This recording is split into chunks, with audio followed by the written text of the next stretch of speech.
3 coups d'État militaires en l'espace de 4 mois, dans la même région, et tous dans des pays anciennes colonies de la France. Et 2 des putschs se sont faits alors que l'armée française était sur le territoire.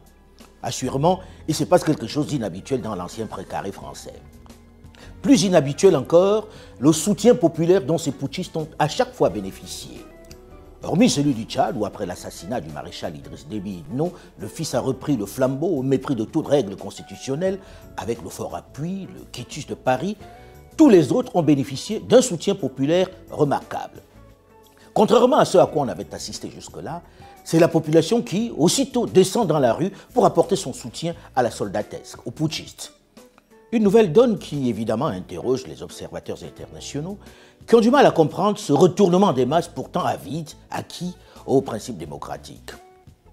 Au Mali et au Burkina Faso, les coups d'État militaires semblent moins contestés que la présence française. Certains pensent même que la prise de pouvoir par les militaires est un gage de retour à la souveraineté. Entendez-le, les sanctions de la CEDEAO contre le Mali ont été vécues comme ayant été pilotées par la France. Les peuples du Sahel veulent se libérer d'un lien de subordination avec la France. Au-delà des condamnations de principe qui accompagnent ces sorties des soldats, qui renversent les régimes élus, au-delà de l'indignation qu'elles suscitent, de la peur qu'elles installent, il est peut-être venu le moment de dépasser les commentaires sur les conséquences pour étudier les causes réelles de cette escalade des militaires. Cette fois-ci, les choses semblent avoir changé, puisque par le passé, on était habitué à des putschs organisés ou suscités par Paris, avec quelquefois des mercenaires du genre Bob Denard aux commandes. Mais ce coup-ci, Paris semble bien largué, surprise. Au Mali, les forces françaises n'ont pas vu venir les putschs contre Ibeka. Les officiers qui les ont perpétrés n'ont pas sollicité leur feu vert pour mener leurs opérations.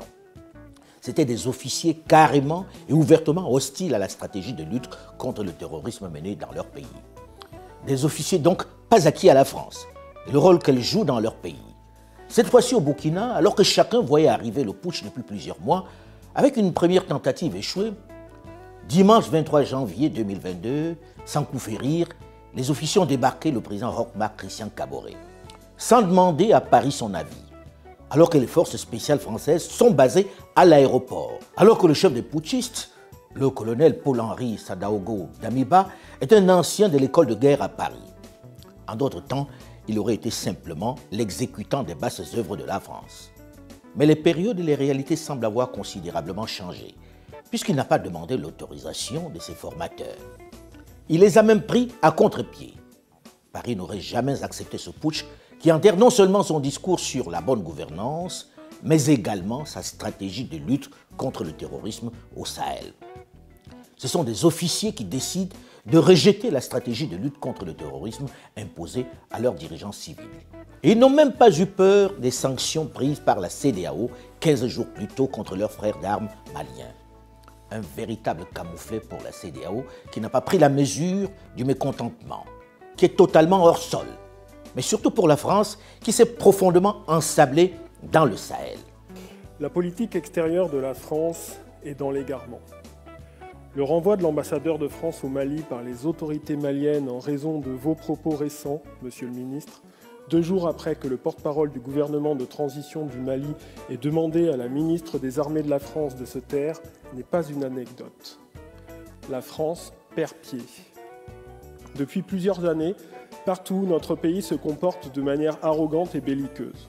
Les djihadistes auront finalement, sans l'avoir programmé, donné une occasion aux différents peuples du Sahel d'ouvrir une large brèche dans la France-Afrique que tout le monde promet d'enterrer sans jamais y arriver. La peur de Paris semble avoir quitté les jeunes officiers et la population du Sahel. Mais se pose la question de savoir, c'est quoi la suite? Il ne suffit pas de prendre le pouvoir pour apporter la paix et le développement dont ont urgemment besoin ces populations. Il ne suffit pas de dénoncer l'ingérence française pour que les djihadistes qui menacent l'intégrité, j'allais dire l'existence même de ces territoires, soient chassés. Il s'agit pour les militaires de faire des propositions pour reconquérir ces espaces perdus, de choisir leurs partenaires militaires et techniques avec des feuilles de route claires, sans s'enfermer dans de vieilles conventions ou dans des considérations géopolitiques où les grandes puissances se font la guerre pour asseoir leur influence, souvent au mépris des pays qui sont censés accompagner. Et ce n'est un secret pour personne que la solution ne peut pas être du tout militaire. Non. La solution, c'est le développement et la gouvernance qui l'implémente. C'est en cela que l'on entre dans le vif du sujet, dans la réflexion. Une réflexion qui doit d'abord mettre fin à notre propension à croire que les autres, les pseudo-spécialistes et experts occidentaux, savent mieux que nous ce qui est bien pour nous.